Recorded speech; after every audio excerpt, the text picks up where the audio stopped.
Welcome to the Expert Speaker Podcast. We have Matthew Loop, author of How Social Media Made Me Rich and How It Can Make You Rich Too. Welcome, Matthew. Majeed, how are you? I'm good.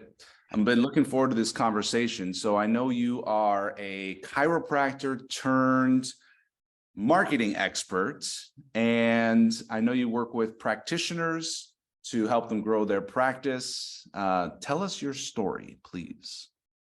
Yeah, so I graduated 2004 from chiropractic school. And around that time, I'm like most doctors, they graduate, they want to help a lot of people. Unfortunately, they just don't get the business know-how in school. So they're really good technicians.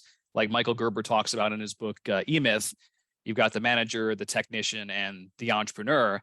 So the entrepreneur is a skill set that you have to learn. And I got to a point in my practice where, I accumulated all of this debt with student loans and trying all of these advertising and marketing strategies, and it was producing okay, but it really didn't kick in until I began to learn how to use social media way back in the day, 2005. And I don't know if you remember Myspace at all. Were you on Myspace?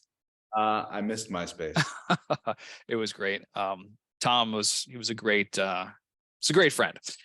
But in social media's infancy, I just began to discover how to use it to grow my practice initially.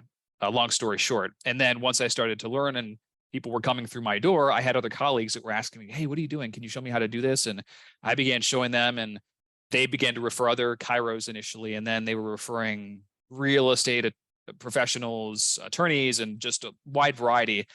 And I was thinking to myself, this is crazy. I got to figure out how to take what's up here and turn it into some type of information product. Or back then it was in DVDs, CDs. And so I figured out that process, put a product in a sales page online, started to sell that program, and YouTube dropped in 2006. Facebook opened up publicly not long after, I believe. And my finger was just on the pulse of social media. And then my secondary source of income, which was the online courses, started to overtake my primary practice income. And I'm like, this is crazy. I love taking care of patients in the office, but if I could help, I don't know, thousands of doctors reach millions of patients, that's pretty darn cool. So that's when my trajectory kind of shifted more toward the consulting side of things. I still had the practice, but I had a couple independent contractors that were in there doing their thing, seeing patients. So it was more of a passive income generator for me. And then I just really went full steam into the social media side of things, speaking at a lot of chiropractic events initially. And as I mentioned, they began to refer me to just different businesses and places. And so that's kind of an early stage of my journey before I kind of came full throttle to this place where I just have my hands in several different things.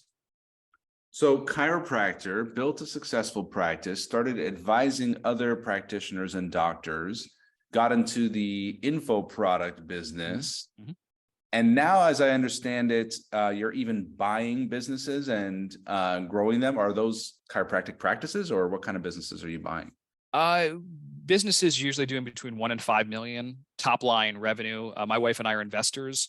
So like for me, growing businesses, that's fun. Growing businesses that actually are conscious, that are ethical, that align with my attitudes, values, and beliefs. We're not purchasing chiropractic practices at this stage, more along the lines of internet-based businesses, software. We've looked at some senior care facilities and different areas like that. So it's very exciting because this could be a separate discussion, but it's a great way to help a lot of people and exponentially grow your wealth, right? Excellent. So I know you do a lot of public speaking. I see pictures of you on airplanes flying from this city to that city. I see you on different stages. Then I've also seen you run your live events. Mm-hmm. And so I'd love to know what your evolution has been as a speaker and what your insights have been. And I'm asking this question in service to the people who are thinking to themselves, I want to run my events and not lose money. I want to speak on stages and maybe get paid, if not get paid, maybe make some sales, or at least not go broke in the pursuit of service and contribution. So what are your advice around profitably and effectively engaging with speaking engagements, landing speaking engagements, getting invited to speak, and then also live events that you're hosting yourself? Yeah, so evolution-wise, I started off speaking in my local practice. I just knew that I had to get comfortable speaking in front of people, no matter how uncomfortable I was. I remember doing a talk at a local gym way back in the day for like 5 people. I was nervous, but once I got into it, I kind of came into my own, and I was making classic mistakes like giving way too much information, speaking doctor terminology, and losing the audience sometimes. But it started to get my feet wet into the speaking realm. Then I just began doing more local community events. And once the social media thing happened, when I started getting invited to chiropractic organizations, it was kind of similar to where I was still giving way too much information to just overload the audience. People would love the presentations, but they can only retain so much at a time. And I didn't know necessarily how to sell from stage at that point in time. And I remember events where I would walk off and I wouldn't get paid on the front end. They would just invite me out to come and speak, and I would, on my own dime, go out. But I knew if I could get some professional photos in front of audiences of 50, 100 or more people, that's certainly credibility that I could potentially use in advertising and my messaging to land more gigs. So I just began collecting those assets over time. And eventually I started to feel more comfortable saying, well, if I'm going to come out here, here's how I would normally do that. Whether it's I get to sell something on the back end, or whether there's an honorarium beforehand where they pay you a certain amount of money up front. Sometimes it's the best of both worlds, where you get paid a little up front or a lot, and you can close on the back end. And I had exposure to a mix of all those types of gigs initially within holistic medicine and chiropractic. And it wasn't until, speaking has always kind of been lucrative, especially from the world that I came from, middle-class family. But if you ever want to turn your annual income into your monthly income, you should absolutely understand the art and the science of public speaking and stages. And so as I began to go to more conferences, and maybe you do this the same way, I started to pay attention to the speakers, what they were doing, what they were saying, how they were saying it, their pace, how fast, the voice, the tone, the pauses. And I started noticing common denominators and patterns. And then, of course, when they would close, so many speakers have different styles, and I began to kind of pick some of my own and fuse it with my own authenticity. And eventually I just found something that really, really worked, for what I did. And when that clicked, it just made it a lot easier for me then to, if I'm going to go out of town and spend a day away from my family, well, what's it worth to me? If I can make 5 figures in a day, that's pretty darn good. So how can I put myself in a position to do that at least every single time? And it's been a win-win. But I think that initially your ego, you might have to start small, and that's okay. All of us did, right? So you get comfortable with your presentation, with how you're presenting, and then study other people that are in this field anyway. And ultimately remember that you have a product or service or something that's going to help this person better their quality of life. It's your duty to get it in their hands. So it's how you approach the situation and that point in time at the sale as well. Gotcha. So starting off, didn't really know what to do. And after some experience, you started to have sort of all right, here's my offer. Here's what I normally do. Sometimes you get paid. Sometimes you can make an offer, sometimes both. How about live events? What's been your evolution with hosting events? And then, of course, we had a pandemic. I don't know what you, if you stopped doing your live event. I think I saw you have some live in-person events. Yeah. Now we're post-pandemic, and so maybe events are back, or maybe you think events aren't worth it like they used to be. So what are your thoughts on hosting your own events? Yeah, that's a great question. So I began guest speaking first, and then eventually I decided, okay, well, I get all these questions from docs originally about how to do this and that. And I simply put a post on Facebook. I said, hey, listen, I'm thinking about hosting a training in Atlanta. This might've been August 2015, 14, somewhere in there. Here's what it's going to be. Here's what I'm going to teach. It was a simple Facebook post. I had, I don't know, at least 30 to 40 responses. And out of those 30 to 40 responses, there were 15 people that paid $1,000 a piece to be at that event at the Ritz in Buckhead at the time. And it was really amazing because I had never hosted anything. And I was thinking, wow, people would actually, they want to come to Atlanta to pay. Amazing. And we ended up getting them a gift package, and all of these things had at a very nice hotel. So that was my initial experience of, on the front end, if I'm going to host an event, I don't want to do it and charge too low, because then how can you deliver a fortune and value back on your people, right? So I always, if you're going to start an event, I would definitely charge on the higher price point initially. So whether you're going to host it at a very, very nice venue and get gifts for them, buy special dinner. Like we had an entire day experience, my wife and I. So we had content during the day, took them in stretch Hummers that evening to one of our favorite steakhouses in Atlanta, Pampa's Steakhouse. And everyone was just blown away. They said they'd never been to anything like that was so detailed, and of course with social media wise. And that just almost gave me a supercharge and made me happy. I liked seeing their faces. Of course, I loved when they implemented what they learned and they got success and they started referring. That was it was a great thing too. But it was just something to where we thought we might want to do this annually, and then we started to do that. And then eventually we brought in a Caribbean Adventure Mastermind, which is kind of similar. We host that every April with another partner of mine. So I think that if you're an expert speaker coach, it serves you very well to have your own live events. It's again another credibility factor. And you can also attach to other organizations that have immense credibility. Like the reason why we hosted it at the Ritz, we knew it's going to be very reliable service. We knew that that's a 5-star brand. And I think starting out, any way that you can get that credibility by association is very important, because it gets your foot in the door. You still have to deliver on the goods, which I'm grateful that we could do during the pandemic. I mean, for me, just my mindset philosophy, and we talked about this before a little bit, people can make their own decisions, right? It's not up to the government to tell you where you can go and where you can't go. And that's just the way that I view. Like, you do you and I'll do me. We're going to have an event. It's in Atlanta in August. If you want to come, fantastic. If you don't, that's totally cool. And we decided, all right, we're hosting it. It was very tricky to find a venue, as you can imagine, at that time. But Georgia was definitely more relaxed than many other states. But we found a venue, the W Midtown, beautiful venue at the very top of the hotel, sky room, awesome. 50 attendees we had there. That was the only year we did a live stream event, which I wouldn't have done regardless, because I like to keep the information there. So it's like in life, you get rewarded for showing up. But we live stream, had over 120 people join the live stream from Canada, wherever they were that they couldn't make it. So that was a very nice experience. So we did host an event during that time. Just like I said, because I just think that at some point in time, as a business personality, as a brand, you have to take a stand. You've got to draw a line in the sand. That's going to be different for everyone. But I'll tell you, for me, for my brand itself, it only drew the right people closer to me, and it repelled the ones that didn't need to be in my sphere. And that's okay. That's a beautiful thing when people know you for one thing and they know that you're going to stand up for what you believe around certain topics. Because there's certain things that I couldn't personally shut up about. I was very upset about the overreach that was taking place, that protocols being overlooked, like just a lot of stuff.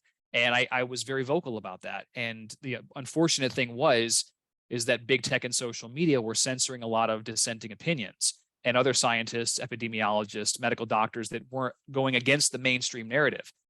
And I was banned, 30-day bans. I'm still, my Facebook account right now is still, there's practically no visibility on my personal profile. It's been like that way for 3 months because of certain things that I posted, whether it's been a meme or whether it's speaking out against this and that. So, but for me at the time, it was more important for me to stand up for what I believed in. I wasn't thinking that, I'm going to get a lot of clients because of this, even though it actually turned out to be, my coaching business, like all these things, they increased, because turns out people value others that take a stand for something that they believe in. Whatever that is, I think it's important to at least let people know who you are, what you believe, and what you're for and what you're against.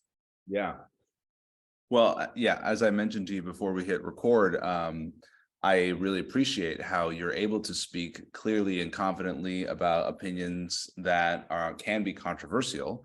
And I'm not surprised that it galvanized, attracted the right people to you and repelled people who were not looking for that message or that voice. Mm-hmm. So, it was brave of you to have a live in-person event, and I'm glad that it went off well. Probably it upset some people. I also just I just want to reflect back that I heard you mention the Ritz-Carlton and the luxury brand and the stretch limo and the nice steakhouse. And what I'm learning from that is that one, you made a really great point, is like Ritz-Carlton has a very great brand, and now Matthew Loop is associated, consciously or unconsciously. So I think that's something really important to learn from here. And then just creating an experience, and especially everyone has their social media, and you mentioned like it worked out really well. And I gather what you meant by that is that people were overjoyed in sharing about it online. Is that Sure. fair to say? Testimonials, absolutely, and then referrals because of it. It's one thing to feel like you've hosted a great event, or you've taught people something, it's going to help them make more money, create more impact and influence. But when they actually share it to others and they can't shut up about it, like that's a really cool feeling. That makes you want to help more people, and you want to deliver even more so next time. So I always feel a tremendous amount of pressure in a good way to, when we have events, like I want everything to be flawless, even though it's never flawless. There's always something usually, but I just want the experience to be over the top, just because I know in my own personal experiences, when I've invested in high level masterminds or have been to different events, I pay attention to the small details, like how they're over delivering the customer service, the attention to, an establishment like the Ritz always knowing your name. I don't care what employee it is in there. It's just the little things that you can make somebody feel just over the moon about your event and experience. Yeah, got it. Let's talk about social media. How did social media make you rich? Social media is a fantastic tool, vehicle. I don't care where you are in life. I think it's a great equalizer in many regards, where you can start from zero, not have a following, but you can be an asset to people, deliver value, and you will start to attract an audience. And as you attract that audience, it's about being more strategic now and realizing, and I maybe I learned this early on from studying like older school marketers that always just told me you should be building an email list always, always, always, always. And so even when I was on like the MySpaces and the YouTubes early on in 2005 and 6, one of the goals was still to build the email list. And that's just always been a very core foundation. So you should have your home on a channel that can't be easily taken away from you. I mean, Facebook could go away tomorrow, but your email list, you can download it, you can bring it to different places. Those are your people they're going to be with you for a very, very long time.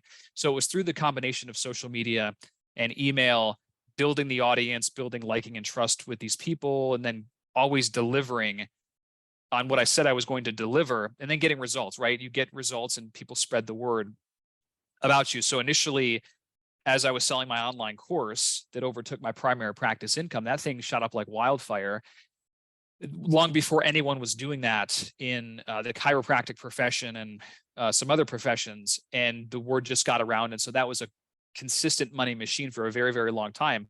And we still get sales from that. And then eventually I learned, and I don't remember where exactly I learned this, but people want different levels of access to you. So I had kind of my mid-range 397 core product. And then I had my ethical bribe, my lead magnet that was free, but I didn't have a book early on. I didn't have the private coaching. Once I started to put those things out there, I'm like, who's going to pay me this amount of money for coaching, or who's going to want to come here for a total immersion day in Atlanta? But if you don't ask, you don't get. So I would encourage anyone that's just watching this right now, figure out what you want to offer. Maybe it's all of the above, like I just mentioned, in your respective brand or your business, for the low tier stuff to the super high tier. And if you have it out there, there are going to be people like me, for instance. If I don't care who it is, like if I need a skill set, I'm to the point now where I prefer concierge training. I might take a course to do certain things, but like I'm going to go to X person and figure out how I can be in their sphere, spend a day with them, because time is money and speed is the name of the game. If you can get what you need the faster, I think it's the ultimate competitive advantage. So that's another thing that I learned just really, really early on. And social media just helped to expedite that process. When I would run social media campaigns as well, I had, of course, I was posting on different channels like most people do, telling stories, sharing testimonials, sharing experiences, tips, and strategies. And then I would use the advertising component, whether it was on Facebook, Instagram, to target professions, target personalities, target my audience. with different types of content. And, one of those pieces of content certainly would be my lead magnet, where I'm trying to build my email list, give people something of amazing value for free in exchange for an email. And then I would take that, and this was just really early on. I didn't even know consciously, like it was, I mean, I knew what I was doing, but I would take a video where I was on stage, for instance. I'm like, well, this is an image that I want to push to the audience, or one of the first things that I want them to know about me, to separate myself from every other Tom, Dick, and Harry that might be eventually try to do something similar. So a position of authority, teaching a lesson, taking that video, paying for advertising to my specific market, so they could actually see like, oh, wow, he's speaking on at NASDAQ, or he's speaking here or there at chiropractic or whatever. Okay, maybe I'll tune and listen to him a little bit more. Same thing with the celebrity social proof. Once I started getting that, I began to use that more effectively into my my indoctrination, my persuasion, whatever you want to call it, sequences there. And testimonials, teaching the market what to think of me before they would actually think something else. And that's one of the things that I think is important to realize, that if you don't teach your market what to think and believe about your brand, they will believe something else, and it's not going to be what you want. So just some lessons that I've learned along the way. And I tried to fuse all those things to calculate and use social media to really push this stuff into my market for when the time comes that I'm going to make a specific offer to attend an event or to buy a program. There's a lot of fertile ground there, if that makes sense. Mm-hmm. So you're building your audience, you're building your email list, which is not going to get taken away if Facebook goes down or something. What advice do you have to someone who is an entrepreneur and says, I don't like social media. I don't want to be posting pictures of what I'm eating for breakfast. I don't want to be liking and commenting. They have their mindset issues. How do you help them through that? Yeah, I try to relate. I can't say that I mean, there's things that I like about social media, yes, but there's a lot of stuff that I don't, honestly. But you have to realize that you need to be the producer, not the consumer. You need to use social media and not let it use you. So if you don't like social media, you are consuming too much and you're not producing enough. It's as simple as, one of the simple ways that I can put it. You can create content for your market and then bring in a team of people to edit your videos, for example, cut the videos, post them a certain way if you have the strategy and the protocol. So it's not like you have to be on all the time. It's just how you are doing it. And if you're going to allow yourself to be on it, be disciplined. Set a timer on your phone, give yourself 30 minutes a day, whatever that's going to take, and bring other people that can handle those tasks. But in terms of building some type of personal brand, if that's you, if you want to be the face, you have to put yourself out there. And it's actually a good thing when over time you're consistent, because you'll hit a tipping point, especially if you're using paid advertising with all this as well. You'll hit a tipping point where the market knows you for a certain thing. Then you become, I guess, a mini celebrity. So when you do go to an event or this place, people, they come up to you and they're like, wow, it's a bizarre thing sometimes, but it's in terms of positioning, it's really cool because it allows you to be able to help them easier. There's a lot less objections when they feel like they know, like, and trust you already because they've seen you for the last year in their feed. They just come up to you, start talking like a friend. There's no walls in front of them. So if you have something, a product, service that can help them, it's a very easy transition into the sale. So there's just a lot of benefits of doing it, but you have to figure out what your goals are initially when you want to use social, and of course, use it without letting it use you. Very good. Be the producer, not the consumer. Use it, not let it use you. What's your advice on paid ads? When to get into it? Would you say paid ads are great for everyone, or is there certain people who say I wouldn't recommend paid ads for you? And then the second part to that is, do you ever recommend people run their own paid ads, or do you recommend that people hire an agency and say that should be out of your hands? I think that it depends how big you want to play, honestly. It logically always made sense. Like, why wouldn't I do paid ads in conjunction with the organic? I mean, if you have content that blows up automatically, and I've had that before, that goes viral, well, it stands to reason if you put a little bit of money on that same content, it's going to go even more viral. So again, it's how many people do you want to help? For me to be able to flip a switch tomorrow and reach thousands to potentially millions of people, you can't do that without paid ads typically. Even if you are the most viral sensation, there's going to be some video content that doesn't go viral. It's not going to happen all the time. It never does. And these social platforms have their own algorithms. So I'm under the impression that everyone should be using a degree of paid ads to grow your business because it's very fast and it's a science. I can turn $1 into $3 all day long. Why wouldn't I do that? It's a simple formula. When you know, if you set up your quote unquote funnel a certain way, I'm getting leads for this price, they're converting at this. I mean, you can do those calculations very easily and have the organic is really the icing on the cake. So I like it. Now, in terms of running it yourself versus having somebody else, I think that there's value in getting your hands dirty and just understanding basic processes like, oh yeah, this is what I should strive for, my cost per lead, cost per click, cost per, CPA, or whatever the metrics are, those major key performance indicators. Once you have those dialed in and absolutely you can delegate it to X person or X agency, but I think you're going to be able to measure and track it a lot easier. If you're just starting out and you're bootstrapping, you could absolutely take a training, whether it's mine or somebody else's, like, oh yeah, this is a basics, how to run that, and then get off to the races. But as you grow, absolutely you can delegate it. So it's really either, you can do it both ways. However, you should get your hands dirty a little bit. Okay. So your perspective is, yeah, if you can advertise profitably, why not? And let organic be the icing on the cake instead of the main thing. Mm-hmm. And getting your hands dirty in terms of doing it yourself at least educates you enough to be more qualified to delegate it instead of delegating it and not really know what they're doing. 100%. Yeah, makes sense. All right, Matthew. Well, we've covered a lot. We've covered speaking, and we've covered events. We've covered standing up for what you believe in online, building an email list. You mentioned something before we press record. You learned something, it might have been from Sean Stevenson. You got this strategy with an email, let's get lunch, about how to get like engagements. Can you tell me about that? Yeah, absolutely. So when you speak all over the place, you're probably going to get more recommendations just by people seeing you at conferences. That's also a great way because there's organization heads, owners, or what have you.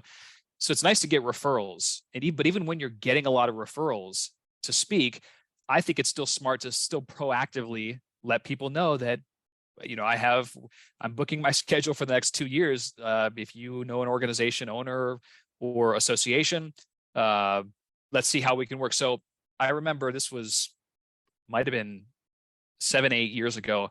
I never met Sean Stevenson personally, but we had a lot of mutual friends, just so many great lessons. But he was never at a shortage of gigs, ever. But I remember he sent one email one time. It said, I think it might have said, let's do lunch, Matt. So I open it up and he says, hey, Matt, wouldn't it be great if I flew into your town and we had lunch, talking about this and this and that. I was like, oh, that's really, yeah, it would be pretty cool. And then, but from a marketer angle, like that's very clever what he did there. And they say, hey, we can definitely make that happen. Here's how. If you're connected to an organization that's looking for X, X, and X, I'm your man. And it was planting the seed. So it was a very clever way, just a non-salesy way to get more speaking gigs and referrals. So I've used that probably once a year for the last 8 years, that email alone. And it always lands a bunch of gigs that come through on top of the referrals that we have anyway. So, that was a huge gem that I learned from Sean. Love that. Okay. So let me say it back to you. So you email your whole list and it says, first name, let's do lunch. I'll come to your city. We'll do lunch together. Here's how we can make that happen. If you know an organization or event that might like to have me as a speaker, make an introduction. And when I get the gig, we'll do lunch. Mm-hmm. Yeah, pretty much. Love that. It's a great one. Yeah. So. Okay, great.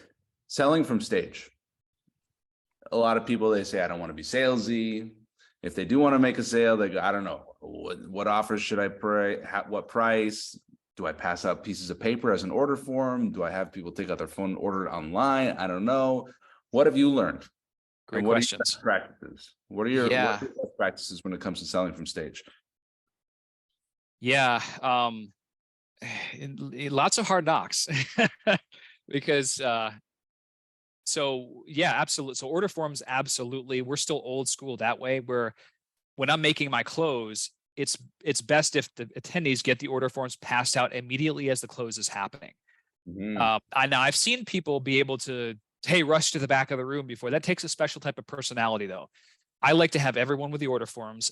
I will instruct them exactly what to do. Literally, second grade. Here's exactly what to do if you feel this is right for you. After I kind of make my spiel, here's what you need to just complete your name and email legibly. My wife's going to handle the payment, and of course, I've only got 4 coaching spots available.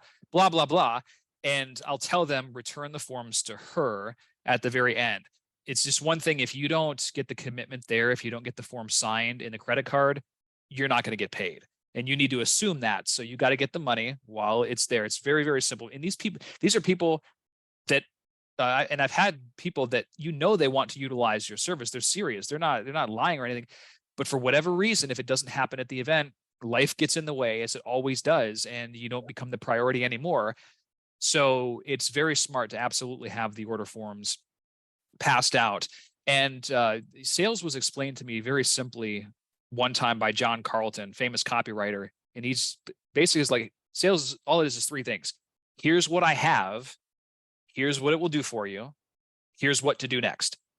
And that really made it very simple for me. So if I was selling an online course, I say this on my sales pages. I say this in my presentations. So here's what I have for you today. This is Social Media Elite. Comes with 60 video tutorials, blah, blah, blah, and I'll talk about the course, what's involved. And then I always do some type of risk reversal, right? This is a 6-month money back guarantee. Here are some people that have used it, like yourself, the testimonials. And here's what it will do for you, benefit, whatever that key point is. And here's what to do next. Click the big yellow add to cart button or complete that form right in front of you right now. And you don't have to make it super complicated. And if it's more of an education style and you actually like your product and you're committed that people need this to transform their lives, it's education. It's not sales. It doesn't feel, it's a perception and mindset thing. And I think that sometimes maybe these individuals that you speak of they're thinking like a used car salesman because they're not used to collecting money in a lot of regards. And if you're uncomfortable collecting money, maybe your spouse is comfortable doing that for you, or maybe you can have a team member there. I remember way back in my chiropractic office when the whole money conversation was bizarre to me too, but we had a financial person that would just take care of that. You have to be transparent. You have to ask for the money. It's just part of life and part of doing business. Love that. Here's what I have. Here's what it'll do. Here's what to do next. Very simple.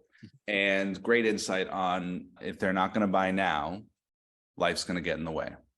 And it's always funny to hear, I'll do it later. What I like to say is like, later is a made up place that nobody's ever been to. Right? Is there any specific incentives or bonuses that you found effective that get people to say, okay, I'm signing up right now, as opposed to selling themselves the story as I'd like to circle back in a month and see if we can do this? Yeah, I think it's important when you're selling from stage to give some type of fast action bonus for that day of the event. I've seen so many speakers do this over the years, and it does sweeten the deal, and it makes them, again, if the offer should sell itself anyway, because it's just so irresistible, but then you're going to throw in this extra added value. So when I'm speaking in an event, sometimes I'll throw in a 15-minute consult with myself. If I was selling, let's say, an online course or whatnot, throw in a 15-minute consult. If I was selling a higher end coaching program, I might give them a free ticket to our social media revenue summit in August, where that's an extremely high quality room where you're talking like 7-8 figure earners predominantly in there. So like I might throw that in because that's a higher ticket event. Of course I would give them email support, access to a Facebook group, stuff like that. I mean, there's lots of ways you can stack the value. Okay. So you give a bonus. Mm-hmm. Oh yeah. Your risk reversal, the money back guarantee. Mm-hmm. Any nuance to that you'd like to share? And do you also include a money back guarantee or risk reversal in services like coaching? So yeah, actually, I don't remember. I think it was Gary Halbert that I learned this from in terms of selling information products. I believe it was him. He's a famous copywriter. If you haven't read his letters, you would be wise to just absorb his stuff. But so many people offer the 30-day money back guarantee, which is very, very standard practice. But what happens when a person buys in a 30-day money back guarantee is immediately they're looking at their watch because the clock is ticking 30 days. Yeah. And so I think it was him where he's like, I just give people a 6-month money back guarantee in an online course. Like 6 months? Holy cow, what if they return it? But what you consistently find is the refund rate drops completely. And if you have a great product, your refund rates are going to be low, probably under 2% anyway. And it always hurts when you get a refund because you put your heart and soul into a product. And you're like, how could they not like this for whatever reason? But the 6 month is that's a standard for like the online, the products and the courses and whatnot. The private coaching and the total immersion days, masterminds, stuff like that, only up until recently have I started to offer a guarantee on that, because I've done it so many times. And when you do something so many times, your certainty gets a really, really high level. And if you're not a good fit for my program, I'm not going to accept you anyway. Everyone goes through an application process. Yeah. So if you don't feel like you've gotten value from this, if you don't make, 10 times the amount of money after we're finished, I'll refund your entire investment. And I say that in public places. So it's on camera. Like I'm holding myself accountable right there. So I can't say that I didn't say it. It's a very compelling thing to do. I'm not saying that I feel like everyone should do that at all. But you need to qualify the people that get in that room anyway, because there on occasion might be some that would try to take advantage, your chronic refunders, but usually with an application process. And if you make it, I don't know about you, but I make it a little bit tough to do business with me on my higher tier programs anyway. If somebody's not going to submit an application, that says a lot about them anyway. They're not going to be somebody that might follow through in the process. Yeah. So I got to make it more difficult to begin with, to make sure that they really want it. And I just found that works for me. Yeah, I got you. All right. This has been enlightening. Thank you so much, Matthew. What have I not asked you that I should have, or what else would you like to share before we wrap up?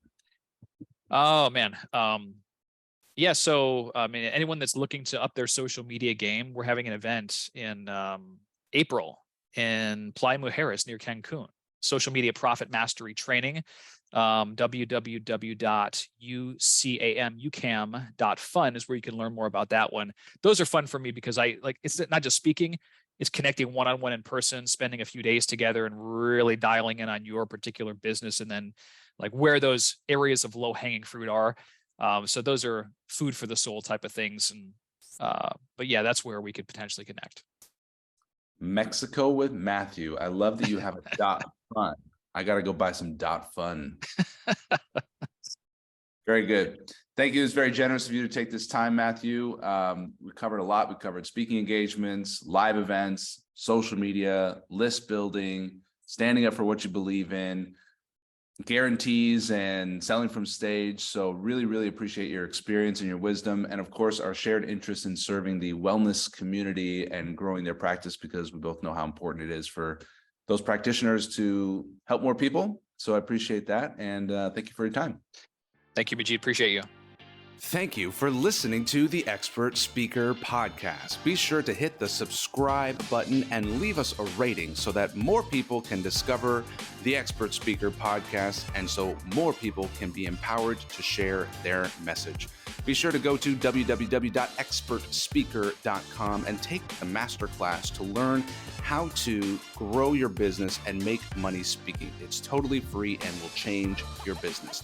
If you're ready to work with Expert Speaker, you can apply. Just go to expertspeaker.com/apply, and someone from our team will be in touch with you to help you grow your business with public speaking. That's expertspeaker.com/apply. We'll see you in the next episode.